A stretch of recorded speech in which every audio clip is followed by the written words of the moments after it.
معاشرہ تو بتاتا ہی ہے کہ یہ کتنی بڑی نعمت ہے عورت اگر دیندار، لیکن ہمارا معیار اس پر بھی آپ دیکھیں، جب دیکھنے کے لیے جاتے ہیں تو سب سے پہلا جو سوال ہوتا ہے نا، کتنی پڑھی ہوئی اسکول میں، یہی معاملہ ہوتا ہے، اسکول میں کتنی پڑھی ہوئی؟ یار اس کو یہ پوچھ کہ تجھے آیت الکرسی بھی آتی کہ نہیں، اسے یہ پوچھ، اسے یہ نہ پوچھ کہ تو اسکول میں کتنی پڑھی ہے۔ اسکول میں پڑھی ہے تو ٹھیک ہے، لیکن دین بھی اس کے پاس ہے یہ نہیں، وہ سب سے پہلے ہمیں دیکھنا ہے، اور یہی میرے مصطفیٰ کریم کا حکم۔ لیکن اس میں بھی ہم اگر دیکھیں تو حضور علیہ السلام کے فرمان کے خلاف، اللہ ماشاءاللہ سب کی بات نہیں کرتا، بہت سارے لوگ دیندار بھی پہلے ہی دیکھتے ہیں پھر پوچھتے بھی ہیں۔ وجہ یہ ہے کہ اگر عورت قرآن پڑھنا جانتی ہو، اگر عورت نمازی، سب کچھ پوچھیں گے، کیا بنا لیتی ہو، کیا کھلا سکتی ہو، کیا دے سکتی ہو، سب کچھ پوچھ لیں گے۔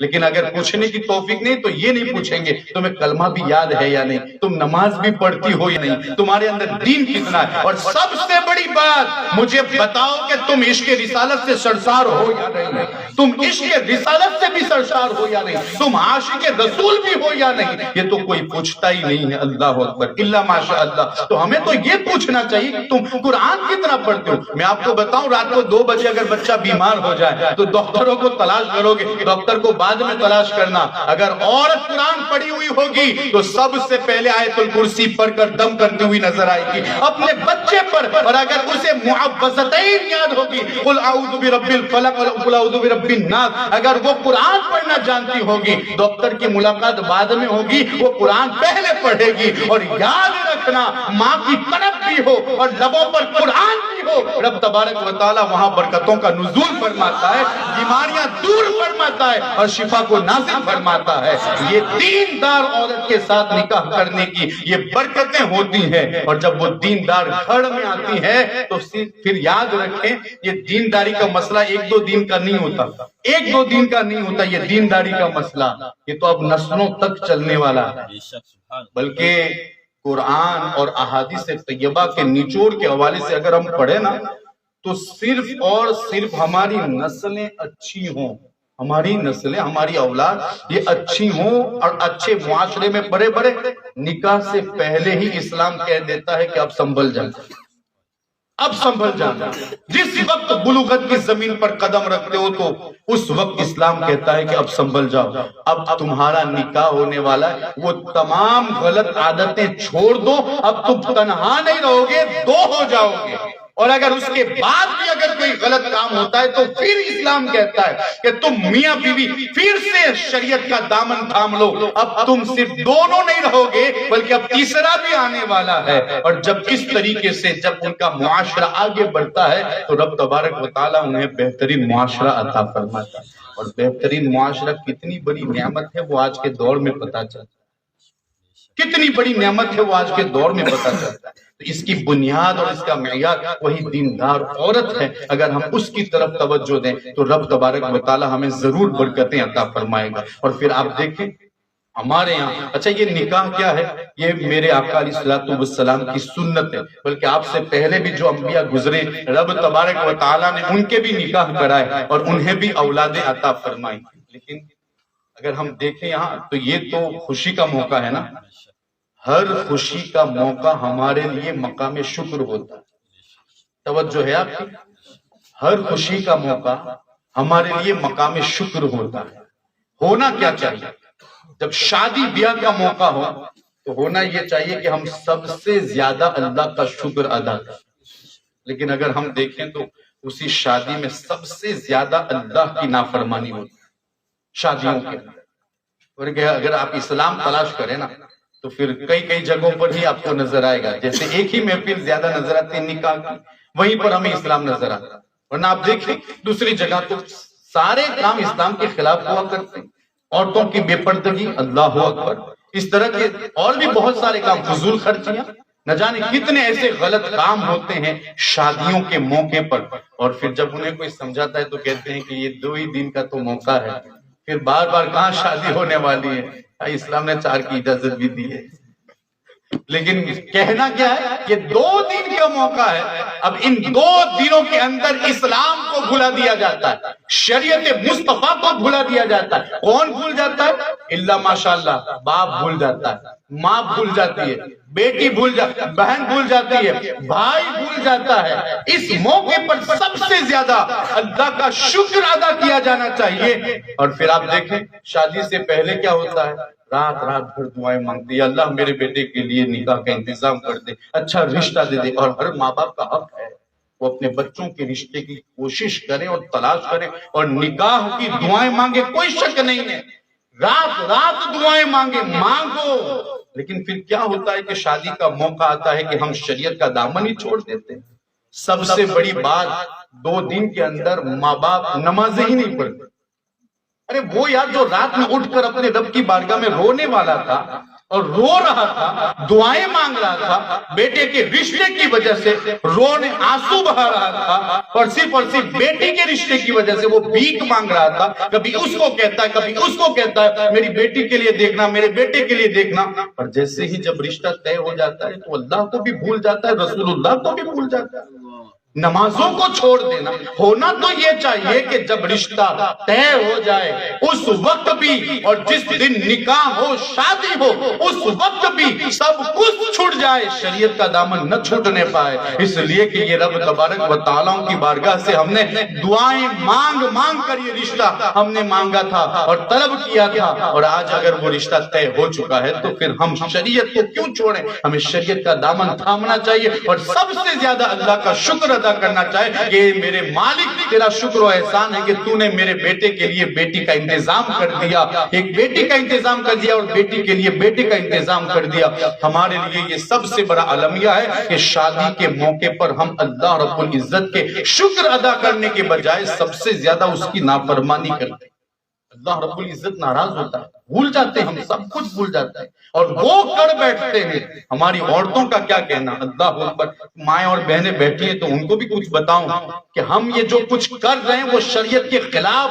سب سے پہلے ہمارے لیے پردہ ضروری ہے, پردے کا انتظام کریں, پردہ ضروری ہے. نبی کریم صلی اللہ تعالی علیہ وسلم کی پاک بیویوں کو حکم ہوا کہ وہ پردے میں رہیں. وہ کون عورتیں تھیں؟ تصور بھی نہیں کر سکتے کہ وہ عورتیں ایسا کر سکتی ہیں, تصور میں بھی نہیں لا سکتے. لیکن رب تبارک و تعالیٰ نے ہماری تعلیم کے لیے یہ حکم نازل فرمایا, اے نبی اپنی بیویوں سے کہیں کہ وہ پردے میں رہے اور پردہ ڈالے رکھے. یہ نبی کی بیویوں پر حکم تھا تو انہوں نے اس پر کیسا عمل کیا, تاریخ پڑھے تو پتا چلے. اور آج امت ہے کہ اس سے اتنا دور ہو رہی ہے کہ اللہ اکبر. اور پھر حالت دیکھیں, 5-5 ہزار روپیہ, 10-10, بلکہ میں اپنی طرف سے کہہ رہا ہوں, ہو سکتا ہے کم ہو, 50-50 ہزار روپیے دوسروں کی شادی میں آپ دیکھیں صرف اور صرف میک اپ پر خرچ کیے جاتے ہیں. کتنے افسوس کی بات ہے.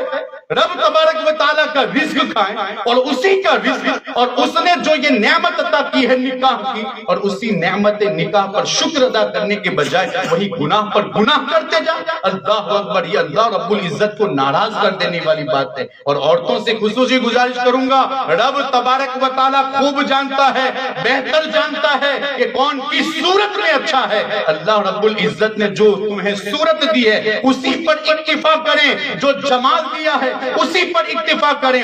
بناوٹی سنگار اختیار کرنے کی ضرورت نہیں ہے. یہ یہاں تو 2 دن کے لیے تمہیں اچھا لگے گا, لیکن جب قبر میں پہنچے گی تو پتا چلے گا یہ کس قدر دشوار تھا, یہ کس قدر اللہ کو ناراض کرنے والا تھا. جب تم بناؤ سنگار کرتی ہو, اور وہ بھی اپنے شوہر کے لیے نہیں بلکہ دوسروں کے لیے, تاکہ غیر مردوں کی نظر تم پر پڑے, اگر اس لیے یہ کام کرتی ہو تو پھر یاد رکھیں اللہ رب العزت نے عذاب کا انتظام کر رکھا ہے, اور اس نے قرآن میں بھی بتایا ہے, اور رسول اللہ صلی اللہ تعالی علیہ وسلم نے بھی اس حوالے سے ارشاد فرمایا, بلکہ یہ چہرے دکھانا اور یہ اپنے ہیئت کو ظاہر کرنا یہ تو بہت بڑی بات ہے. میرے مصطفیٰ کریم تو فرماتے ہیں کہ اگر تم ایسی جگہ پر ہو جہاں کچھ مرد ہو, وہاں اپنے پیروں میں جھانجھر بھی نہ پہنو, کہیں اس کی آواز ان مردوں کو تمہاری طرف متوجہ نہ کر دے. اللہ کے رسول نے تو ہمیں اس کا بھی حکم دیا ہے اور اس قدر احتیاط کا حکم دیا ہے. تو پھر اللہ کے رسول صلی اللہ تعالی علیہ وسلم کا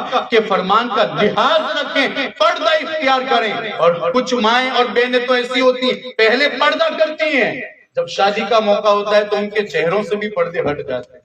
یار یہ تو شکر کا موقع تھا نا, یہ تو شکر کا موقع تھا, ہم نے تو اس کو گناہ کا موقع بنا دیا.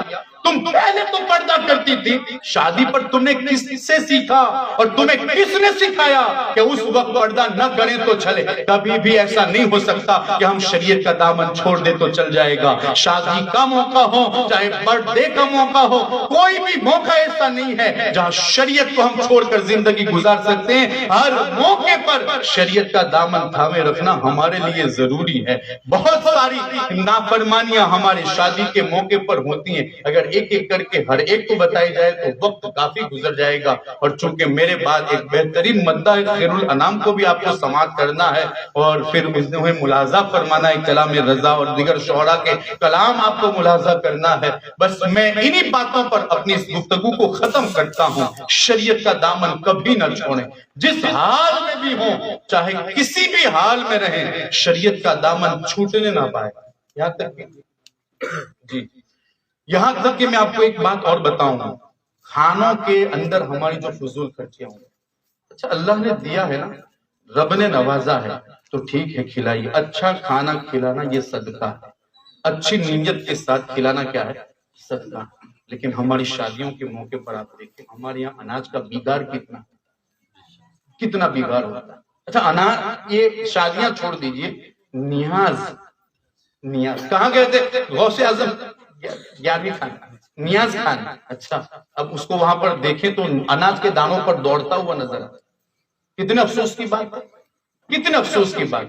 شادی کے موقع پر تو الحمدللہ سب کے لیے بنا ہوتا ہے تو لوگ ناپ کا اتارتے ہیں, لیکن جہاں نیاز اور یہ کہا جائے نا کہ مختصر دیگیں ہیں, وہاں پر آپ دیکھ لیجئے کیا ہوتا ہے. وہاں مومن کی دریا دلی دیکھ لیجئے, ان کے رحم دلی دیکھ لیجئے, گویا کہ اس نے کبھی کھایا ہی نہیں ہے اور کبھی اس کو ملنے والا بھی نہیں. یہ آخری کھانا ہے اس کا, بس یہ اس کا آخری کھانا ہے, اس کے بعد اس کو کھانا میسر نہیں ہوگا. ایسی کیفیت ہمارے یہاں نیازوں میں ہو جاتی ہے, ہمارے یہاں شادیوں میں ہو جاتی ہے, اور اس کی وجہ سے اناج میں بگاڑ پیدا ہوتا ہے. آؤ میں آپ کو بتاؤں, ہم جو پلیٹوں میں اور یہ تھالوں میں چھوڑ کر چلے جاتے ہیں نا, اس کو معمولی نہ سمجھنا. پلیٹ میں بھی وہ دانا جس کو ہم کھا سکتے ہیں اور وہ ہمارے لیے نقصان دہ نہیں ہے, تو اس کو بھی کھانا یہ ہمارے لیے ضروری ہے. اس لیے کہ جو یوں ہی چھوڑ کر چلا جاتا ہے تو وہ پلیٹ بھی اس کے لیے اور وہ اناج کا دانا بھی اس کے لیے بد دعائیں کرتا ہے. ہمارے پاس بہت کچھ تھا, ہم نے کھو دیا, آج ہم خود محتاج ہو گئے. ذرا غور کریں, اس کا ریزن یہ تو نہیں کہ ہم نے اناج کی بھی حرمتی کی, اناج کو پیروں تلے روندا ہے ہم نے, اناج کو یوں ہی ضائع کیا. اور یہ تو چونکہ بھروچ کا علاقہ ایک سرخیز علاقہ ہے, ہریالی والا علاقہ ہے, اللہ رب العزت نے یہاں نوازا ہے. اگر کسی کے پاس نہیں ہوتا نا تو دوسرے کے ذریعے اس کا انتظام ہو جائے. لیکن آپ فلسطین کی سرزمین پر جائیں, چھوٹے بچے ایک ایک دانے کے لیے ترس رہے ہیں. جب کوئی بانٹنے کے لیے آتا ہے تو لوگ انہیں چھوڑنے کے لیے تیار نہیں. بچوں کے پاس پہننے کے لیے کپڑے نہیں, پینے کے لیے پانی نہیں ہوتا, اور کھانے کے لیے اچھی غذائیں نہیں ہوتی.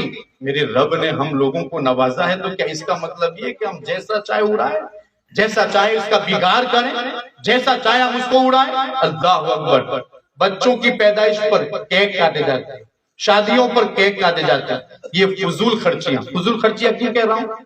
کھانا یہ ہمارے لیے جائز ہے, کوئی حرج نہیں, لیکن کھائیں تو ہمارے یہاں تو برتھ ڈے ہو یا پھر شادی کا کیک ہو, اس پر تھوڑا سا کھاتے ہیں, باقی سب لوگوں کے چہروں پر ملا جاتا ہے. یہ فضول خرچیاں, یار کب تک فضول خرچی کرتے رہیں گے؟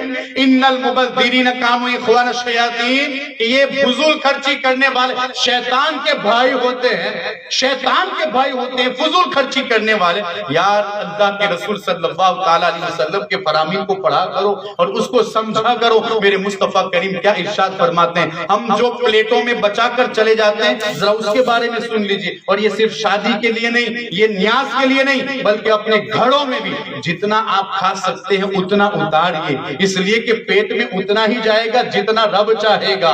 کوشش کرنے کے باوجود بھی اگر میرا رب نہیں چاہتا کہ تم ایک دانہ بھی اپنے پیٹ میں ڈالو, نہیں مل سکتا, جتنی کوشش کر لو. اور اگر جو دانہ ہمارا پیٹ کے لیے ہوگا, رب تبارک و تعالی ہم کہیں پر بھی ہوں گے, اللہ رب العزت وہ ہمیں ضرور عطا فرمائے گا. ناپ کا اتارے اپنے پلیٹ میں اور پورا کر سکے اتنا اتارے, کھائے سکے اتنا نہ اتارے، اس لیے کہ اگر کوئی اس کو پورا نہیں کرتا اور بگاڑتا ہے تو پھر یاد رکھے مجنون اولاد بھی مجنون ہونے کا اندیشہ ہے۔ نبی کریم صلی اللہ تعالی علیہ وسلم کی حدیث مبارکہ کا مفہوم ہے، جو شخص اپنے پلیٹ کو صاف کرتا ہے اللہ رب العزت اس کی تنگی کو دور فرما دیتا ہے، اور اس کی اولاد اور اس کی اولاد کی اولاد کو مجنون ہونے سے محفوظ فرما دیتا ہے، پاگل ہونے سے محفوظ فرما دیتا ہے۔ یہاں تک کہ مامون رشید کی بارگاہ میں حضرت حذیفہ رضی اللہ تعالیٰ عنہ موجود تھے، ان کے دسترخوان پر تو آپ نے کھانا کھانے کے بعد پلیٹ چاہتا، جیسے آج کل ہمارے یہاں یہ تھنکنگ ہے۔ بھروچ میں ایک ہوٹل میں ہمارے ایک دوست کھانے کے لیے گیا تو اس کے ساتھی کہتے ہیں جب وہ پلیٹ صاف کرنے لگا، کہا کہ یار یہ دیکھو یہ کیسا آتا ہے، اس نے دیکھا نہیں ہے یار، تو پلیٹ چاٹنا یہ تو میرے آقا کی سنت مبارکہ ہے، لوگ اس سے بھی واقف نہیں ہے یار۔ اور اگر کوئی غیر یہ بات کہے تو ماننے میں آتی ہے، مسلمان یہ کہے کہ تم نے کھانا نہیں دیکھا، اللہ اکبر۔ حضرت حذیفہ کھانا کھانے سے فارغ ہو گئے تو انہوں نے بھی اپنے پلیٹ کو صاف کیا، تو مامون رشید کی وہاں پر نظر پڑی، اور جب نظر پڑی تو انہوں نے کہا حضور آپ بھوکے ہیں؟ آپ بھوکا نہیں، لیکن میں نے اپنے آقا علیہ الصلوۃ والسلام کا یہ فرمان سن رکھا ہے کہ پلیٹ میں ایک دانہ بھی نہیں چھوڑنا چاہیے۔ جو پلیٹ صاف کر لیتا ہے اور اللہ کا شکر ادا کرتا ہے، رب تبارک و تعالیٰ اس کی تنگی کو دور فرما دیتا ہے، اس کی مفلسی کو دور فرما دیتا ہے۔ ابھی یہ بات چل رہی تھی کہ مامون رشید نے اشارہ کیا اپنے خادم کو، تو وہ سمجھ گیا، پہلے سی بات ہوئی ہو یا جو بھی ہو، کہتے ہیں کہ وہ آیا اور ایک تھیلی لے کر، اس تھیلی میں 1000 دینار تھے، درہم چاندی کے ہوتے ہیں، دینار سونے کے ہوتے ہیں، کہا 1000 دینار اس تھیلی میں تھے۔ تو پھر جب وہ وہاں پر پہنچا تو اس وقت مامون رشید نے اس کو ہاتھ میں لیا اور ہاتھ میں لے کر حضرت حذیفہ کو دے رہا ہے، کہا حضور یہ میری طرف سے تحفہ قبول فرما لیں۔ یہ تھیلی ہاتھ میں پکڑنے کے بعد حضرت حذیفہ فوراً مسکراتے اور کہتے ہیں دیکھو یہ سنت مصطفیٰ پر عمل کرنے کا یہ نتیجہ اور اس کی برکتیں مجھے دسترخوان پر ہی نظر آ گئی۔ میں نے تو اپنے آقا کی سنت ادا کی تھی اور میرے آقا کی یہ سنت ہے کہ پلیٹ کے دانے کو صاف کیا جائے، میں نے تو حضور کی سنت پر عمل کیا تھا، میرے رب نے دسترخوان سے اٹھنے بھی نہ دیا اور اس سے پہلے 1000 دینار عطا فرمایا۔ حضور کی سنت میں برکتیں ہیں، ہمارے رواجوں میں برکتیں نہیں ہیں، اس لیے ہمیں اپنے رواجوں کو چھوڑنا چاہیے۔ وہ تمام رواجیں جو ہمیں جہنم کی طرف لے جائیں ہمیں اس کو ختم کرنا چاہیے۔ اور ایک بات، بس آخری بات، ہمارے یہاں ایک ماحول ہے کہ اگر ہلدی لگائیں تو بھابھی ہی لگا سکتی ہے، کوئی اور نہیں لگا سکتا۔ ہمارے یہاں یہ ماحول، عورتیں خاص کر کے یہ کہتے ہیں نا دوسرا نہیں لگا سکتا، صرف اور صرف بھابیاں لگا سکتی ہے۔ یار جس چیز سے اللہ کے رسول نے دور رہنے کا حکم دیا وہ اتنی ہی اچھی طرح سے ادا کیا جاتا ہے، اتنی اچھی طرح، اتنا اہتمام اللہ اکبر صرف اور صرف ایک ناجائز کام کے لیے، ناجائز کام کے لیے اتنا بڑا اہتمام بھابیاں ہی لگا سکتی ہیں۔ حالانکہ حضور تو فرماتے ہیں کہ دیور موت ہے، موت ہے، ہر بھابی کو اس سے دور رہنا چاہیے، بلکہ کسی بھی غیر مرد کو، غیر محرم عورتوں کو ایک دوسرے سے اختلاط کرنا جائز نہیں ہے، نہ ایک دوسرے کو چھونا جائز ہے۔ اور یہاں پر ہلدی کے نام پر کیا کیا ہوتا ہے، اللہ کی پناہ، یہ ساری نافرمانیاں یہ ہمیں جہنم کی طرف لے جانے والی ہیں۔ اس لیے رواجوں کو چھوڑیے۔ ہمارے اسلاف کیا کرتے تھے، ہمارے بوڑھوں، ہمارے پروج کیا کرتے تھے، ان تمام چیزوں کو شریعت مصطفیٰ کے سامنے رکھتے، قرآن اور حدیث کے سامنے رکھتے۔ اگر ان کا ٹکراؤ اگر حدیث سے یا پھر کسی بھی قرآن کی آیت سے ہوتا ہے تو پھر رواج کو چھوڑ دیجئے، چاہے وہ کتنے ہی سالوں سے کیا جاتا ہو، اس لیے کہ ہمارے لیے وہی کرنا جائز ہے جو قرآن اور حدیث سے ہمارے لیے ثابت ہے۔ رواج اگر اس سے ٹکراتا ہے تو پھر ہمیں رواج کو چھوڑنا ہوگا، ہمیں حدیث کا دامن پکڑنا ہوگا، تو وہ تمام رواج کہ جو ہمیں جہنم کی طرف